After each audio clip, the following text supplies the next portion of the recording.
रजीम बिस्मिल्लाहिर्रहमानिर्रहीम। उम्मीद है आप सब लोग खैरियत से होंगे।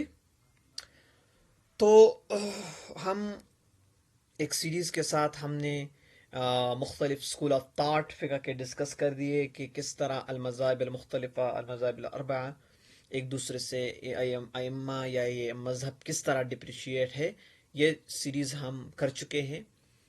और इसके साथ साथ हमने मुख्तलिफ उसूल भी पढ़े मुख्तलिफ सहाबा अइम्मा के कि उनके नज़दीक किस तरह मसले को डील करना है।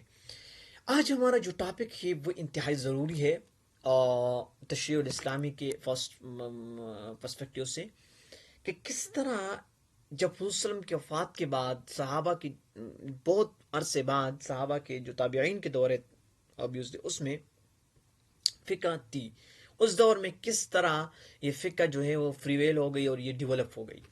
तो उस दौर में फिर दो स्कूल ऑफ थॉट बन गए।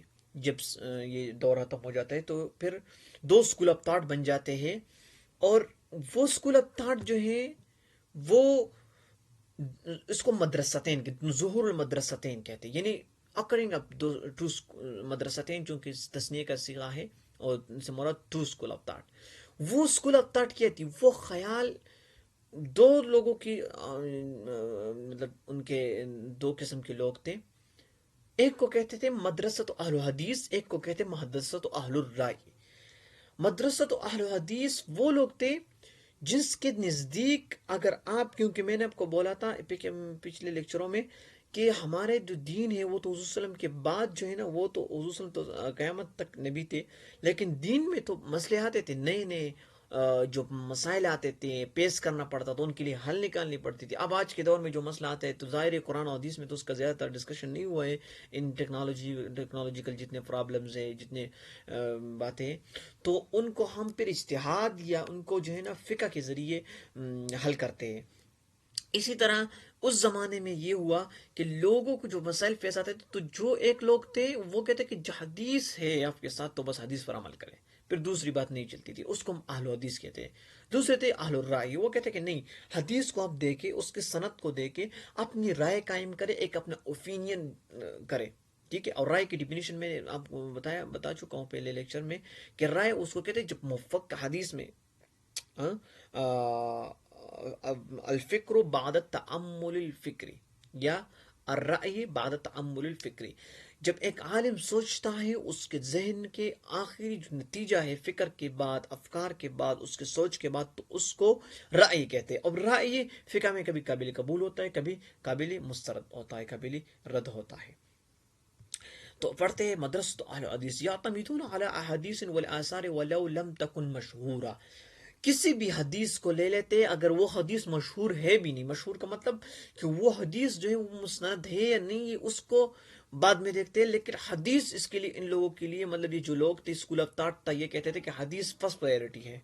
ये जो हालून फतावा सहाबत हुज्जतन शरइयतन, for them the precedent of सहाबा, द प्रीवियस जजमेंट ऑफ सहाबा इज हुज्जा। इस हुज्जा mean this is the reason, शरई रीजन था। यस्तदलून बिज़ाहिर नुसूस, कहते थे कि नुसूस के जाहिर में जो लिखा है कुरान और हदीस मुराद है। नुसूस एक्चुअल मीनिंग है इसका लुगतन माने टेक्स्ट, टेक्स्ट से मुराद the holy text of Quran and the holy text of सुन्ना।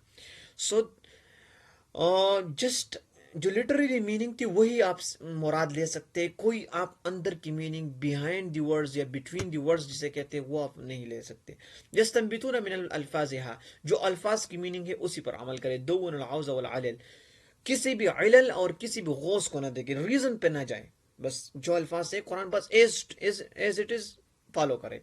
अहल हदीस कद कसर फी बिलादिल हिजाज, ये हिजाज में थे, और इसका जो शेख था यानी उसका जो टीचर था, लीडर था, सईद इब्न मुसैब ये था रहमहुल्लाह। तो ये हिजाज में मशहूर थे। अभी अहलुर राय क्या कहते हैं? तो यहतमिदून अहलुर राय व तअल्लुल अला तअल्लुल व अला राय व तअलील हुक्म। हाँ, would they are mostly depend on the rai opinion and ta'alil al-hukm and the reason behind the hukm, कि यह हुक्म क्यों हुआ इस तरह।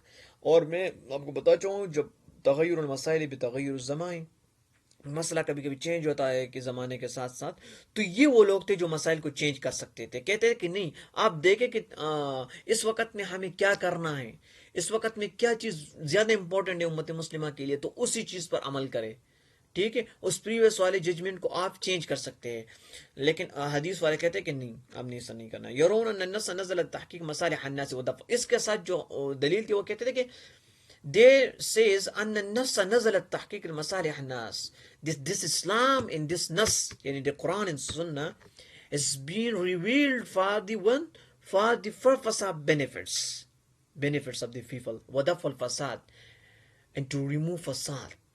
جتنی بھی شر ہے اس کو دور کرے، لوگوں کو فائدہ پہنچائے. تو ہم فائدے کے پیچھے، ریلیف کے پیچھے، ریلیکسیشن کے پیچھے جائیں گے کہ وہ ہم حاصل کریں اور لوگوں کو ریلیف دے دیں. ٹھیک ہے، مسائل کو مشکل نہ بنائیں بلکہ آسان بنائیں. وَضَرَرُ عَنْهُمْ، لوگوں سے ضرر کو دور کریں. لابد ان تفحص بهذه المصلحہ، اور ہمیں ضروری ہے کہ ہم مصلحہ کے پیچھے جائیں، ہم اس کے میں اصلاح دیں کہ مصلحت دیں کہ هم لا يكتفون بالوقوف عند ظاهر النصوص. They never rely on the literary text. وہ اکثر کرتے تھے، اہل رائے جو تھے وہ کہاں پہ جاتے تھے، وہ بیہائنڈ دی ورڈز اور بٹوین دی ورڈز وہ پڑھتے تھے قرآن کو، اور اس سے مسائل اخذ کرتے تھے. ٹھیک ہے کہ جی اس حدیث میں، اس قرآن میں اگر یہ لفظ کہاں ہے تو اس سے یہ مراد ہے اور اس سے یہ بھی مراد ہے. ٹھیک ہے. اہل الرائے قد کثر فی الکوفہ والعراق شیخ ابراہیم النخعی، کوفہ میں اور عراق میں یہ لوگ زیادہ تر مشہور ہے. شیخ ابراہیم النخعی، یہ ان کے جو تھے نا سرغنات تھے، ان کے جو شیخ تھے. تو یہ دو قسم کے اسکول آف تھاٹ ہم نے پڑھ لیے جو اس وقت بن چکے تھے. تو ان کے بعد جو مذاہب الفقہیہ پھر شروع ہو جاتے ہیں، اور وہ لوگ ائمہ جو ہے مختلف اسکول آف تھاٹ وہ پھر پریزنٹ کرتے ہیں. تو یہ تھی ہمارے آج کی لیکچر. تو اگر آپ اس پلیٹ فارم میں نئے ہیں تو آپ ہمارے چینل کو سبسکرائب کریں، آپ دوستوں کے ساتھ شیئر کریں تاکہ آپ ہمارے ساتھ رہیں اور ہم ڈفرینٹ طریقے سے آپ کو انفارمیٹیو چیزیں آپ کے لیے فراہم کریں. یہ میں پہلے بتا چکا ہوں کہ یہ جسٹ اکیڈمک اور اسٹوڈنٹ اور ایگزامینیشن پرپس کے لیے یہ نوٹس شارٹ کر کے لکھے گئے ہیں. انشاءاللہ پھر کبھی ہم اس کو بریفلی بھی ڈسکس کریں گے ان چیزوں کو. تو یہ اسٹوڈنٹس کے لیے ہے جو فقہ کے سے ریلیٹڈ چیزوں کو ڈسکس کرتے ہیں اور پڑھتے ہیں. تو اگر آپ کو یہ نوٹس بھی چاہیے تو بے شک آپ ای میل کریں، اور آپ کو انشاءاللہ ڈسکرپشن میں ای میل کی ایڈریس ہے. تو تھینک یو ویری مچ، ملتے ہیں نیکسٹ ویڈیو میں انشاءاللہ.